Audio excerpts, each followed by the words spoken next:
So Dan, you've obviously working with elite athletes and have for many years. And one of the things that we're really interested in is, let's say, the last 10 years, the evolution of the type of training that you're doing with these incredible athletes.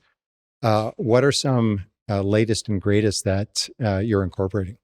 Oh well, it has evolved, a ton. I would say actually, we could even go back to our high school university days. I mean, things have changed a ton, but at the same time, there are still some tried, tested, and true things, some very traditional things that we still do that we would do in the weight room like tomorrow. Like so, those things would definitely be part of what we do. But there has definitely been an evolution. I mean, there's a lot of different things that would go into describing movement and performance and athletic performance.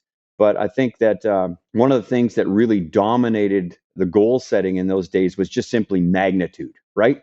How much can you do, and how big can you get? And in some ways, those things are goals that actually sort of undermine you when it comes time to hit the field, or come time to go onto the ice or onto the basketball court or the soccer pitch, whatever the case may be.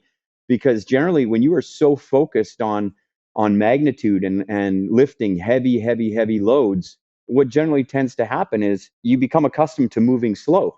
I mean, we're very familiar with the force velocity relationship in human muscle contraction, and whenever you're pushing a lot of load, the movement velocity is very slow. And so when you try and make that translation and taking that on the field, I think, something is lost in translation, or at least not optimized, because I think we're still maybe, activating fast twitch fibers and things, but not in a manner that is specific to the movement that is seen on the field, on the pitch, on the ice, on the court.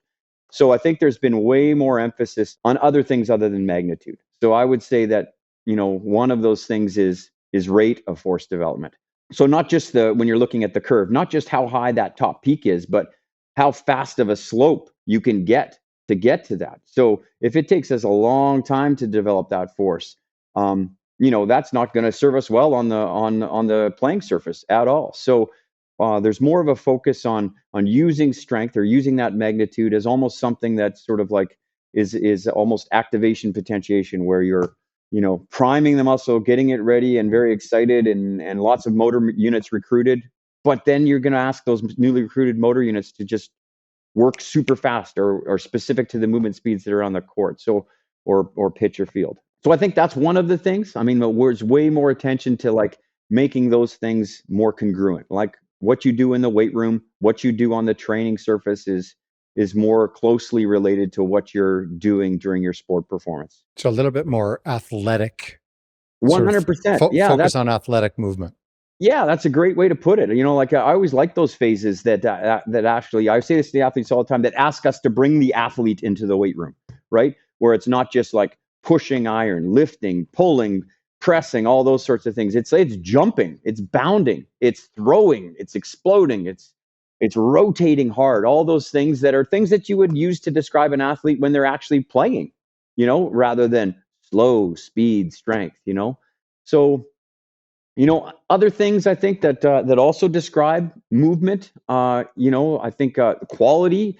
I guess magnitude would fall under the umbrella of the quality of the movement. But when I say quality, I'm thinking of like pain-free, limitation-free, restriction-free. So I think there's a lot more emphasis on mobility. Do you have the ability to go through an entire range of motion without any sort of restrictions or limitations? Do you have actually a capacity to have good strength throughout that whole range of motion as well?